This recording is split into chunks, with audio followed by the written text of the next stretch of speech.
ओम गुरुवर ब्रह्मा गुरुवर विष्णु गुरुवर देवो महेश्वरा गुरुवर साक्षात् परम ब्रह्मा तस्मै श्री गुरुवे नमः। ओम ब्रह्मा मुरारी त्रिप्रांतकारी भानु शशि भूमि सुतो बुधश्च गुरुश्च शुक्र शनि राहु केतवे सर्वे ग्रह शांतिकरा भवन्तु। या देवी सर्वभूतेषु मातृपेण संसिधा नमस्तस्यै नमस्तस्यै नमस्तस्यै नमस्तस्यै नमो नमः। सभी गुरुओं को प्रणाम।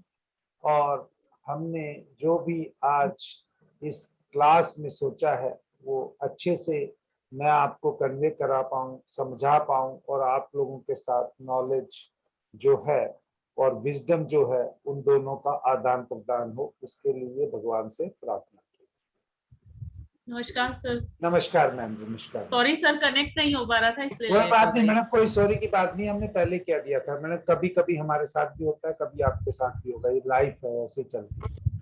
तो आज मैं कहीं बाहर था ट्रैवलिंग के लिए, मेरा कोई किसी ने मेरे काम को लेके डिस्प्यूट किया हुआ है, उसके लिए मैं जलंधर गया था कोर्ट में।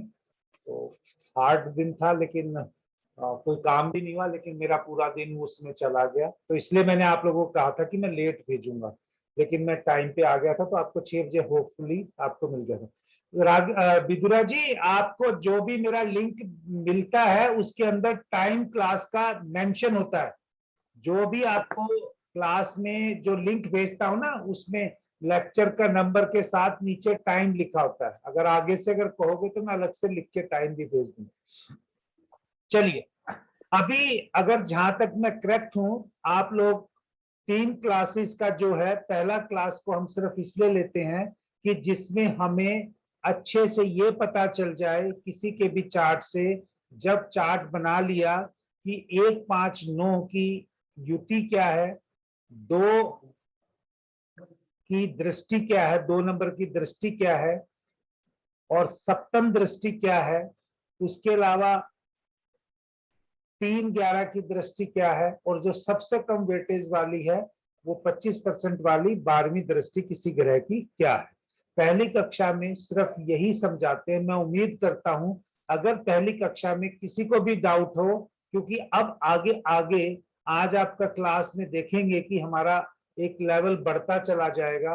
तो आज चौथी क्लास है, तो मैं नॉर्मली चौथी में जब भी मेरी 3 क्लासें हो जाते हैं, 4th क्लास में मैं पहली 3 क्लास को रिकॉल करने के लिए एक बार फिर चांस देता हूं। क्योंकि आपको अगर समझ में नहीं आएगा तो मेरा नाम या आपको जो मुझसे उम्मीदें हैं वो पूरी नहीं होंगी। उसको बाद में मन मुटाव करने से अच्छा है कि साथ के साथ हम चलते चले जाएं।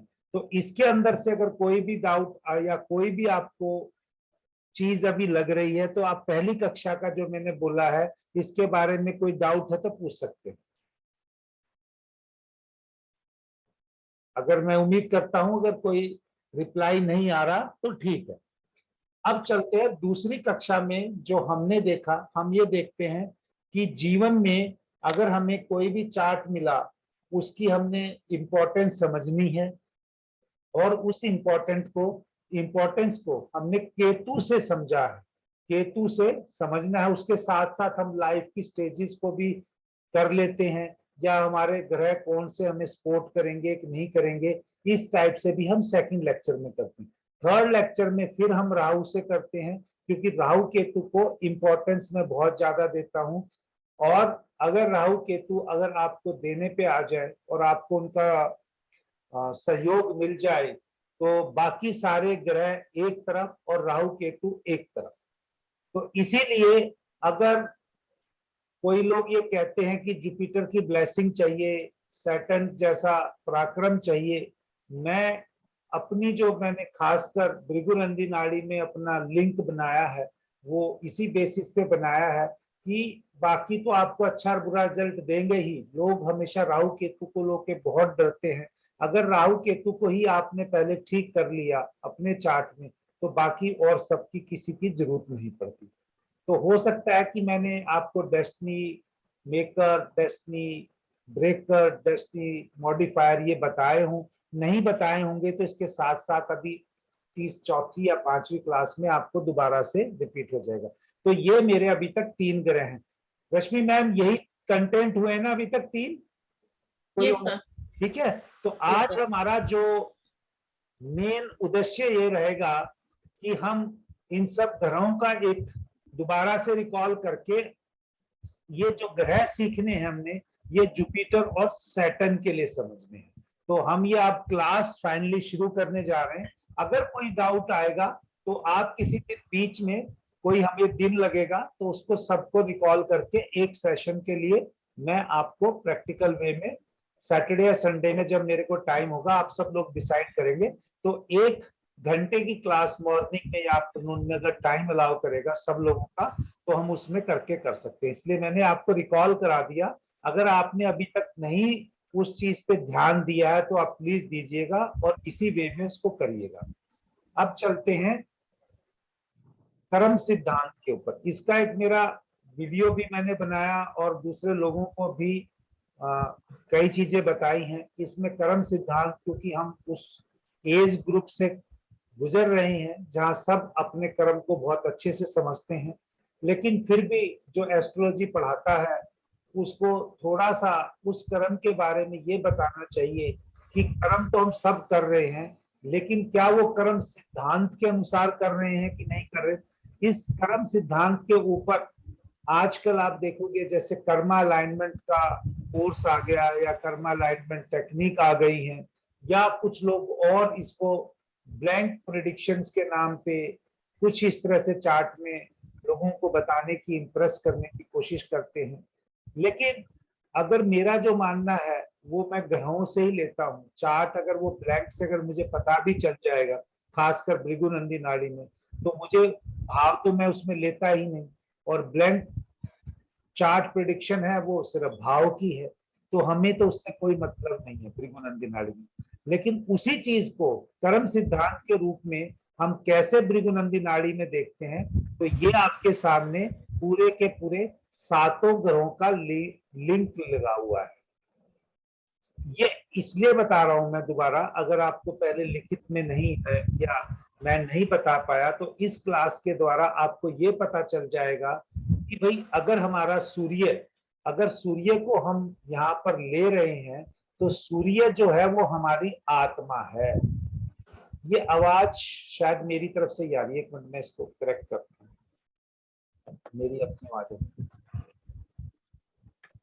तो सूर्य हमारी आत्मा है और आत्मा को हम जितना अच्छे विचार देंगे और जितना उसको शुद्ध रखेंगे, हमारे कर्म उतने ही अच्छे होते चले जाएंगे। तो अगर कहीं सूर्य किसी का भी अच्छा पोजीशन में है, बुरा पोजीशन में है, या किसी भी ऐसी राशि में है जहां सूर्य अपने आप को कंफर्टेबल नहीं करता, आप बार बार उसको अपने उस अच्छाई डाल के उस ग्रह का बुरा प्रभाव कम कर सकते हैं। वो आपकी आत्मा की आवाज होती है। आत्मा एक ऐसी चीज है जो आपको ये कहती है कि ये चीज किसी दूसरे की पड़ी है यहाँ पर, चाहे वो महंगी है चाहे सस्ती है। कई बंदों की आत्मा कहती है ये मेरी नहीं है, तो वो बंदा उसको छूता नहीं। कोई बंदा ऐसा होता है जो कहता है कोई देख नहीं रहा, मैं इसको उठा के एक बार देख तो लूं, इसको परख तो लूं। कुछ ऐसे भी बंदे होते हैं जो आत्मा की आवाज कहती है कोई देख नहीं रहा, तो उसको अपने काम के लिए या अपने यूज के लिए उसको ले जाते हैं। ये सब चीजें तभी होती हैं जी आपका सूर्य बताता है, मन नहीं बताता। आपका मन तो विचलित करता है, चंचल है, वो बाद की बात है। लेकिन जो आपकी आत्मा ने एक बार कह दिया मुझे नहीं छूना है, मुझे नहीं इसकी तरफ देखना है, वो आत्मा ही फाइनल एक्शन लिवाती है। तो इसलिए जितना सूर्य अच्छा होगा वो अपने आपके लिए, उस जातक के लिए, उसके लिए बहुत अच्छा रहेगा। दूसरा, कोई जैसे हमने कहा आत्मा का कोई शरीर नहीं, इसी प्रकार कोई भी जीव है इस संसार में, उसकी भी कोई, जब तक उसको बॉडी नहीं मिलती उसका भी अपना कोई रूप नहीं। ना हम आत्मा को देख सकते हैं, ना ही हम सांसों को देख सकते हैं। जो हम जीव है जो हमारा, ये जुपिटर से देखते हैं, अब कोई चाहे हमने किसी भी रूप में जन्म लिया हो, वो उसके लिए जिसमें भी प्राण है जो जीवित है, वो हर प्रकार आप बृहस्पति उसमें यूज कर सकते हैं। इसी प्रकार अगर मंगल है, जब आपको बॉडी मिलती है, बॉडी मिलने के बाद ये डिसाइड होता है कि ये मेल है या ये फीमेल है, या मोटा है या पतला है, वहां पर मंगल का रोल है। और इसी प्रकार अगर हमको बंदा अपने दिमाग से कितना अच्छा काम करेगा, अगर इंसानों को भगवान ने सबसे ज्यादा अच्छा दिमाग दिया, वो सबको ट्रेनिंग करके, एनिमल्स को भी, इवन बहुत से लोग शेरों को भी अपने अंदर कंट्रोल में करके रखते हैं। वो आदमी की बुद्धि ही है, वो बुद्धि है जो खतरनाक से खतरनाक जानवर को, बड़े से बड़े जैसे हाथी जैसे जानवर को अपनी ट्रेनिंग के अनुसार, अपने काम के अनुसार, घोड़े को अपनी सवारी के लिए, गाय को और भैंस को अपने परिवार के लिए, दूध के लिए, और या जो आप कह सकते हो बैल को पहले खेत करने के लिए, खेत में काम करने के लिए वो यूज करते थे। इसी प्रकार शुक्र जो है वो आराम का कारक है, आपका भोग का कारक है, आप उसको शुक्र को इंप्लीमेंट कर सकते हैं। चंद्रमा आपका मन है, विचार है, और वो एक मिरर है आपकी, तो इसलिए मैंने वहां पर पहले सूर्य को ज्यादा इंपॉर्टेंस दी थी चंद्रमा के बजाय। माया और भ्रम, आपकी डिजायर कह लीजिए, या आपको कितनी चीज कितनी मात्रा में चाहिए, ये राहु से डिसाइड होगा। और आपको कोई चीज नहीं चाहिए, आपको कोई चीज नहीं चाहिए, आपको उसका त्याग करना है, वो केतु से होगा, यानी अध्यात्म की इच्छा के अनुसार।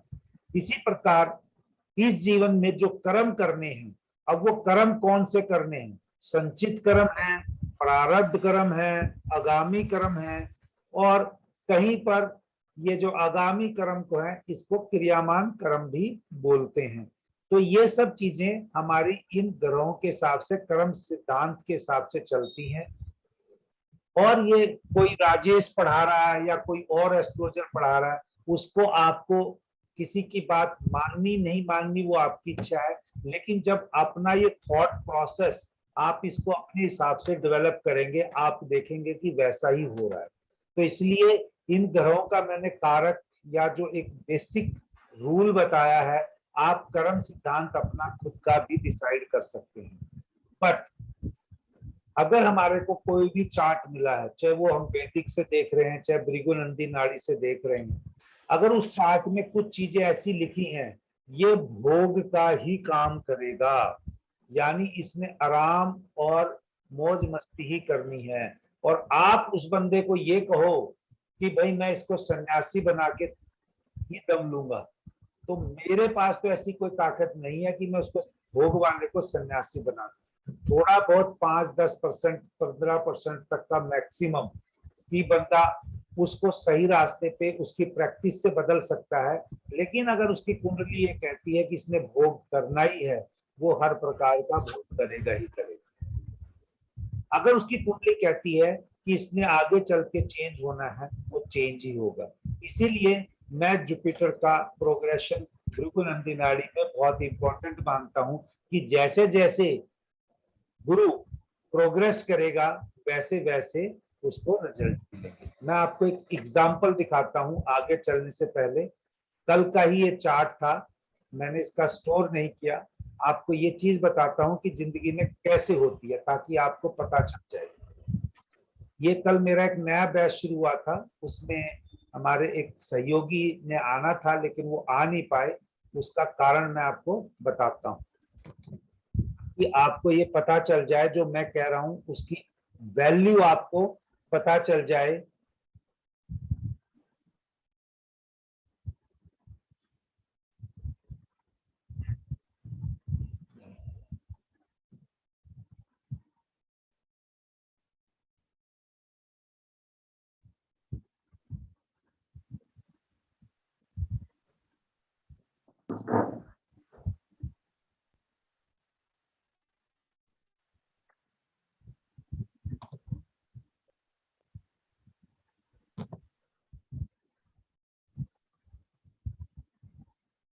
जी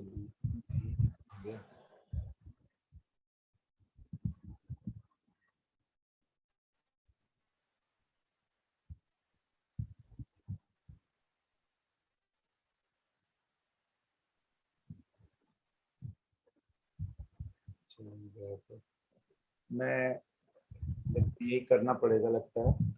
चार्ट में मैं आपको दिखाता हूँ कि हम क्या चीज चाहते हुए भी नहीं हो सकती। मेरी गलती है कि मैं आज उसको पहले नहीं लगा पाया। नाड़ी का बीएमएन का बैच।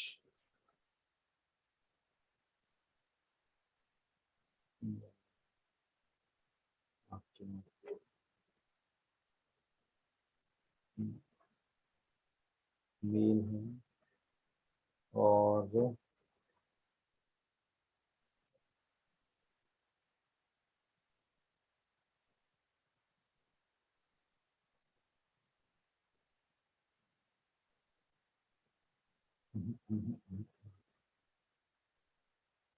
मैं 1 मिनट पॉज कर रहा हूँ मैम, मैं इसको ढूंढने में लगेगा, वो लगता है कुछ हुआ नहीं। 1 मिनट रुकिए, वीडियो को पॉज करके देखता हूँ कि क्यों स्टोर नहीं हुआ, क्योंकि मैंने उसको, नहीं तो रिकॉर्डिंग चलती रहेगी।